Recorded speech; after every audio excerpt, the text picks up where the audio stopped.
자, 대표님 먼저 조금 시간이 되긴 했지만 개혁신당 창당하신 거 먼저 축하드리겠습니다. 네, 감사합니다. 네. 예. 자, 개혁신당이 창당한 지 이제 열흘이 조금 지났는데요. 최근 여론조사 결과들을 보면 호남 지역에서 신당에 대한 지지율이 비교적 높게 나오고 있는 것 같습니다. 이런 좀 예상을 하셨던 상황인 건지 아니면 좀 더 기대를 하고 계신 상황인 건지 좀 궁금합니다. 원래 호남 지역에서도 결국에는 이런 개혁에 대한 기대가 컸다는 것을 저희는 알고 있었습니다. 그건 지금까지는 양당 중에서 선택지가 좁았기 때문에 개혁보다는 정권 교체냐 아니면 무슨 뭐 정권 유지냐 이런 쪽으로 표심이 갈렸다 한다면은 대한민국의 미래라고 하는 것은 얼마나 먼 곳을 바라보고 설계하냐에 따라서 달라지는 것이기 때문에 그런 것으로 이제 선거의 지향이 좀 바뀌어가는 것이 아닌가라는 걸 좀 느껴갑니다. 그러면 이제 지금 뭐 이제 여론조사 결과 몇 군데 뭐 보긴 하셨겠지만 네. 앞으로 좀 더 기대를 하고 계신 상황이다 이렇게 이해를 해도 될까요? 저는 특히 광주 전남 지역에서의 득표율이나 이런 것들은 지금보다 훨씬 확장된 형태로 나타날 것이다 이렇게 생각합니다. 과거에서는 호남 지역에서 민주당이 1당이고 그리고 정의당이 2당인 체제 뭐 이런 것들이 총선 때 일반적인 모습이었다면은 이번에는 단언코 제가 뭐 1당까지는 모르겠지만은 2당의 지위는 개혁신당이 확보하게 될 것이다 이렇게 확신합니다.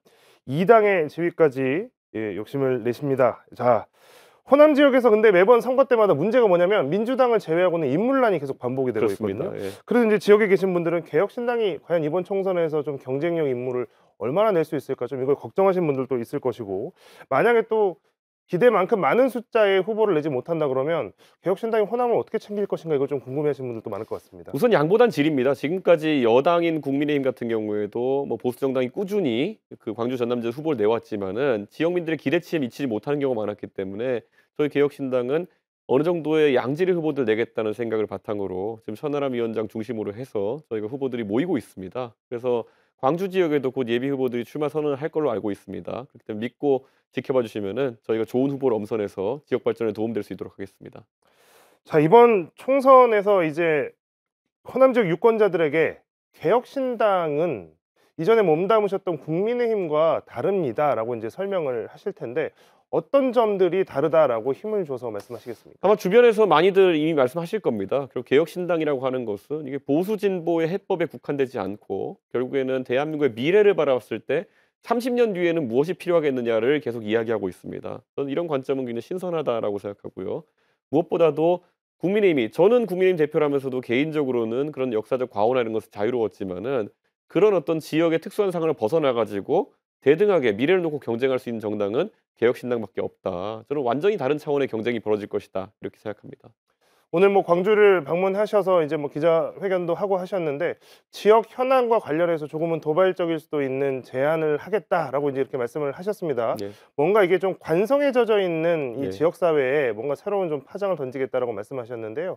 이 지역에 대해서 어떤 점들부터 좀 이야기하고 싶으십니까? 이렇게 보시면 될 것 같습니다. 몇 년 전에 이제 복합 쇼핑몰 문제가 처음 대두되었을 때 이게 사실 지역의 어떤 상인분들이나 시민단체나 여러 이해관계가 뒤섞이다 보니까 민주당 중심의 지역 정치인들은 이 문제를 다루기 자체를 회피했습니다. 그런데 결국 광주의 젊은 세대도 다른 지역에서 향유하는 그런 문화를 향유하고 싶어 하고 그런 목소리가 있다는 것을 지난 대선과 지선을 통해 드러내지 않았습니까? 저는 그 외에도 누적된 광주나 전남 지역의 문제가 많다 이렇게 생각합니다. 저는 이제 수도권에서 오래 살았지만은 수도권에 살았던 사람의 관점에서 보면은 광주에 왜 이런 것들이 막혀 있는지 모르는 약간 그런 맥들이 있습니다. 그걸 정확히 뚫어내기 위해 가지고 개혁신당이 이제 공약들을 내는 것이고요. 오늘도 제가 기자들과의 만남에서 이런 얘기를 했습니다. 가장 먼저 지금 광주 송정역 복합환승센터 같은 경우에는 원래 송정역이 광주의 관문역으로 결정된 시점부터 빠르게 추진됐어야 되는 겁니다.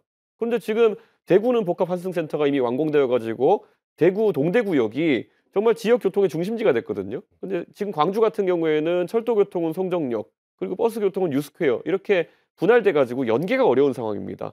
이런 것들을 해결하는 것이 지역 정치권의 과제인데 아무도 꺼내질 않습니다.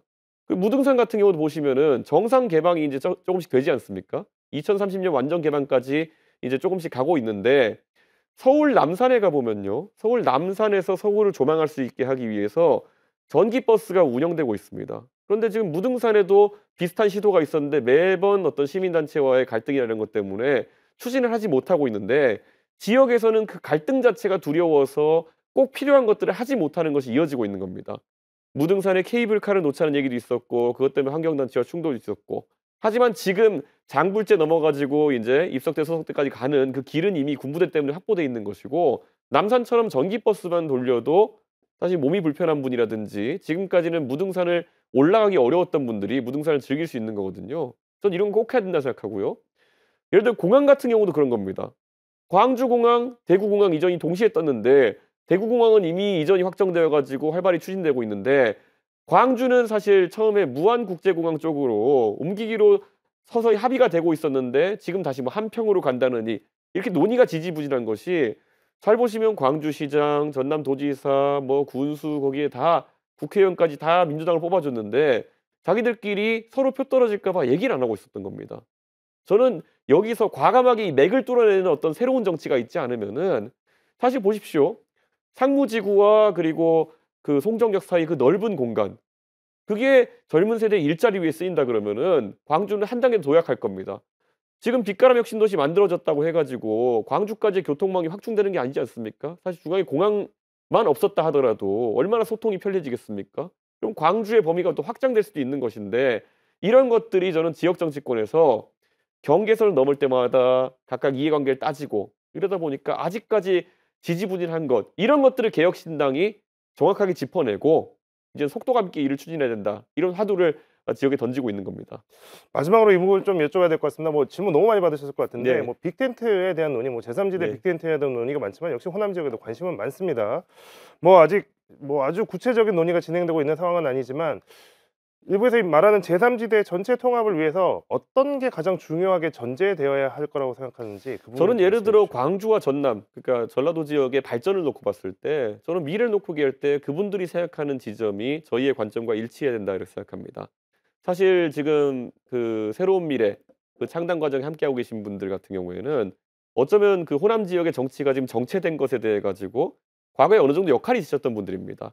그럼 지금 개혁신당이 차별화하겠다고 하는 것은 그런 이해가 첨예하게 맞서는 지점에서 맥을 뚫어내는 속도감 있는 정치를 하겠다는 것인데 또다시 그분들과 함께 했을 때 그 속도감이 줄어든다든지 아니면 계속 누군가의 눈치를 보면서 결국 하나만한 어떤 대화가 이어지고 이렇게 해서 광주 전남의 발전이 저해된다고 한다면은 저희가 새로 당을 하는 의미가 없지 않습니까? 그렇기 때문에 저는 지금 인제 저희와 당을 함께하고 싶어 하는 분들은 뭐 이낙연 총리 쪽 세력도 그렇고 어느 세력이든지 간에 이런 속도감 있는 개혁에 확실히 동의해 주셔야 된다.